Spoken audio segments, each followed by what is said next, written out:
Hi everyone, I'm Adam, joined alongside with April for another episode of Nonprofit Fundamentals. Today we're going to go over the top 10 myths we hear on nonprofit finances. So I guess if you're going to kick it off, right, with number one? Yeah, kick it or off. These are in no particular order, although we could rank them at the end. Mm-hmm. All right. I still think number one is my favorite. Number one's your favorite. Okay, so we'll start with number one. So number one is the myth that overhead is bad. We've had a video on this in the past where we discussed the functional expenses, how expenses for nonprofits are allocated based on both nature and function. And over time, this myth has been circulating around the public that nonprofits should be spending most of their money on program, that dollars spent to overhead is not going to program, and those aren't good dollars. And why is that bad?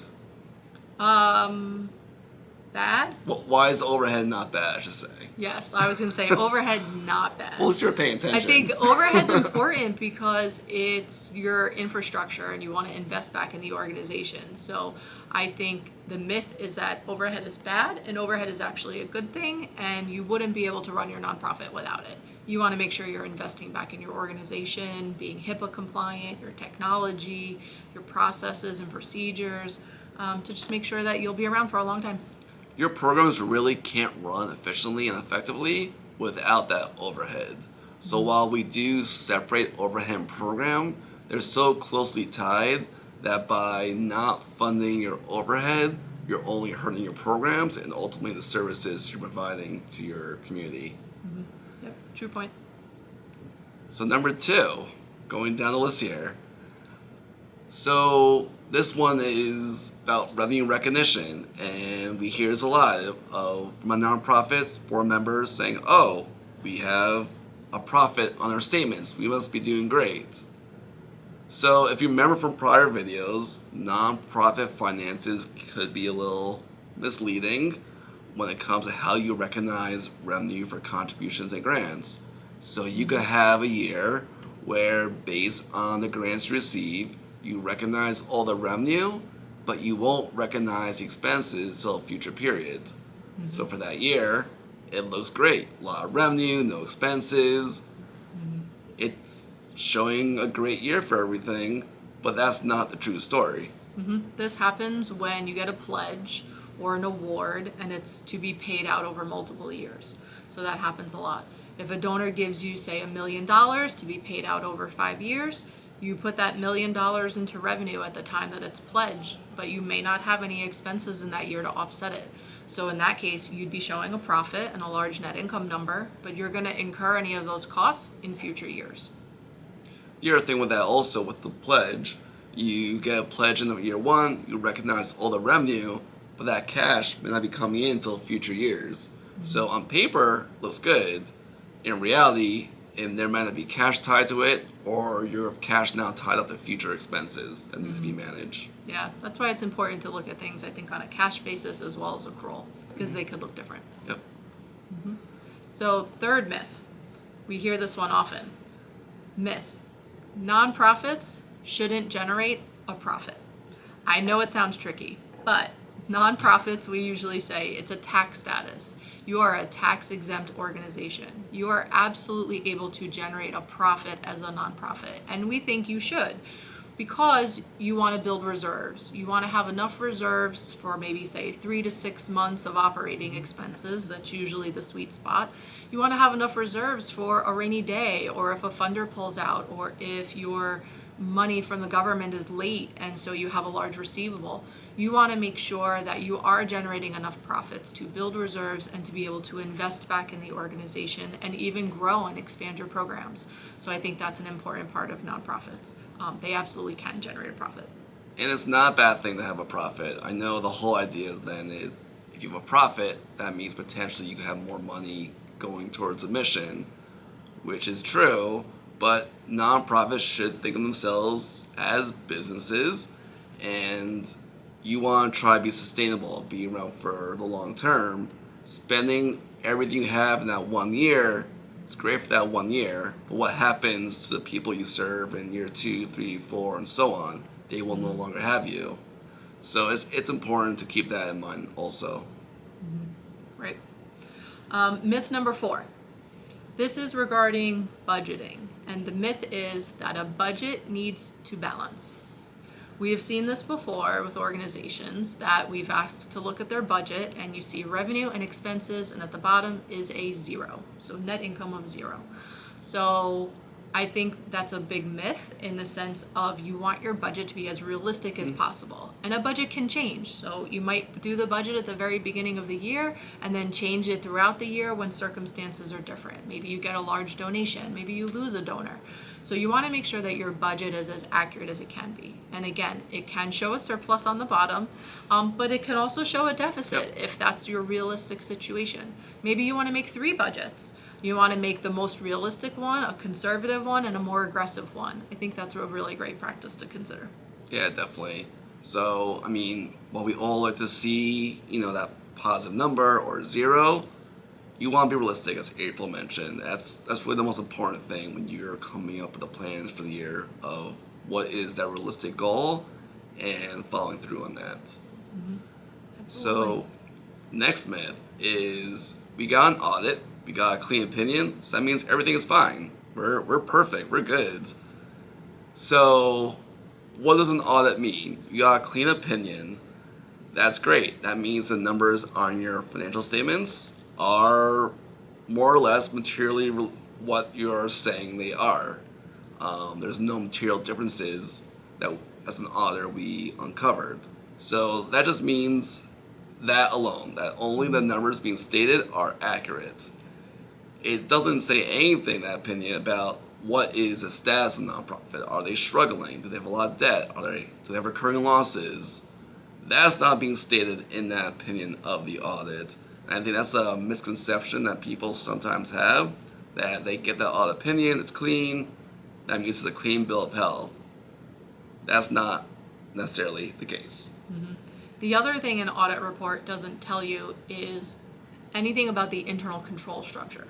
So as auditors, we look at the internal controls and we want to look at the processes and the levels of review.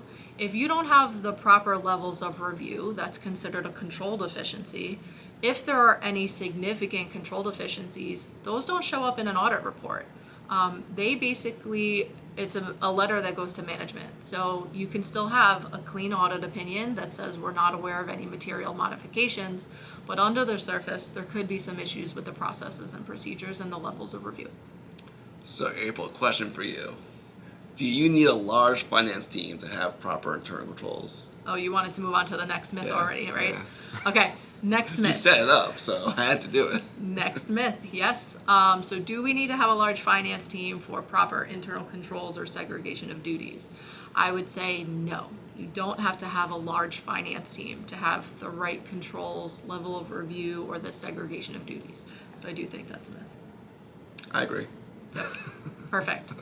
So there are ways to structure the review to mitigate having a small finance team, where if you have one person who's doing a number of different things, like depositing the checks into the account and then reconciling the bank account, you can certainly structure the level of reviews appropriately to have another set of eyes and make sure that transactions are being recorded appropriately.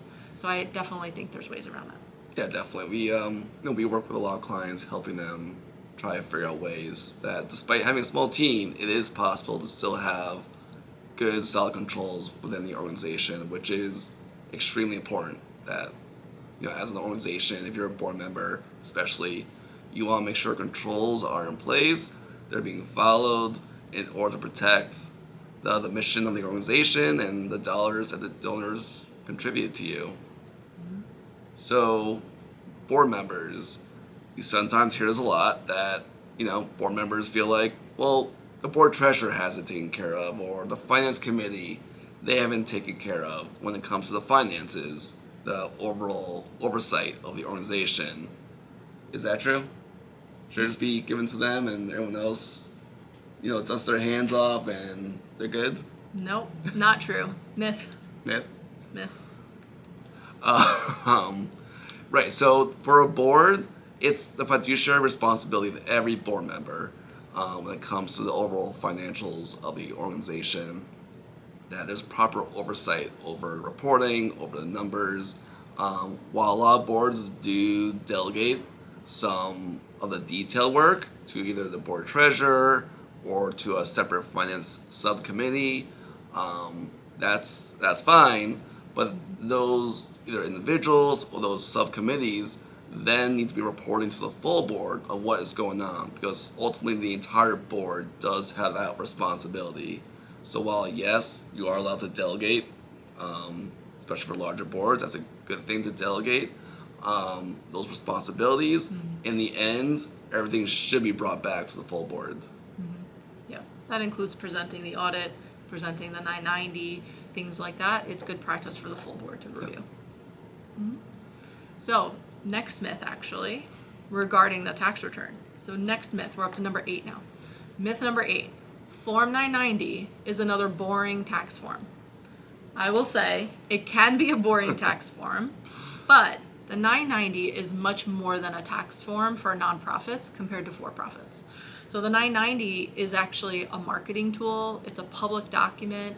It's put up on various websites. So it's a lot more than just a boring tax form. And it states your mission, how many volunteers you have, your top few programs, and a description of those programs. So you want to make sure that it's as accurate as it can be, paints the organization in its best light, tells the world what you do as a nonprofit and who you help. And so therefore it is much more than just a boring tax form. Yeah, I mean, the 990 is public. Anyone can see it at any time, and you want to make sure that everything on there is an accurate depiction of the organization.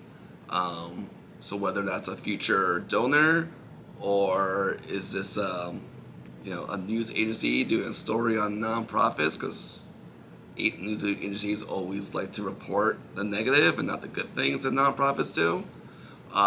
This is where they're getting information straight from 990. This is public, so definitely not necessarily a boring tax document, but it is a very important one, and you should think of it as a strategic marketing tool. Yep. Okay, we are up to number 9. So myth number 9, we only need to reconcile our books at year end. I mean, that makes things a lot easier, I guess, but not a good idea. I don't think it makes things easier at all. If you're only reconciling at year end, that's a lot of transactions to reconcile and make sure. You don't have to do anything. Okay. But not a good idea at all. Okay. Going back to the budget, you want a budget that's updated and reflects the current reality. A budget is kind of meaningless if you don't have good numbers to go against it. You want to see those actual results so you can compare them to the budget, see how you're tracking, or just see those actual results just to see what is truly going on. Are you trending for a gain that year, trending to a loss? Is there any accounts that are spending maybe a little more than you expected? You want that up-to-date information so you can make the right decisions throughout the year. And the only way to do that is to be able to rely on that reporting, which can only be done if you are reconciling accounts on an ongoing basis. Even though we disagree on this easier or not. I think you have to reconcile those balance sheet accounts. That's the other piece. You have to reconcile the balance sheet accounts because it impacts the revenue and expenses, and then you can't compare the revenue and expenses against the budget.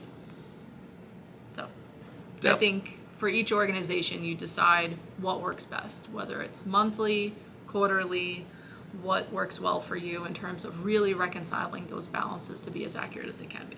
Yep. Okay. It's number 10. Number 10. So number 10, we hear this sometimes regarding fundraising, that the best way for us to raise money is we need to have a big event, and that'll bring in a lot of donors, and that will help us bring in a lot of money. While events are a potential good way to raise dollars, that's not the only way, and that may not be the best way for your situation. Fundraising events require a lot of effort, a lot of coordination on your team. It could be expensive if you're doing something like a gala and a sit-down dinner. So there are other ways to fundraise, right? So there are online donations, there's just community outreach. There are other ways to fundraise other than just fundraising events, because they do take a lot of effort and a lot of cost behind them as well. Yeah. So, and with fundraising also, when you're going about it, we've had other videos on this. Making a plan and following through with that plan is very important. Same idea with the finances. You create a budget, which is a plan. You're reconciling on a timely basis, get those actual results. Same thing with fundraising. You want a plan to follow and keep you accountable. Okay. Hope you learned something from our top 10 myths about nonprofit finances. Thanks for Thank joining you. us.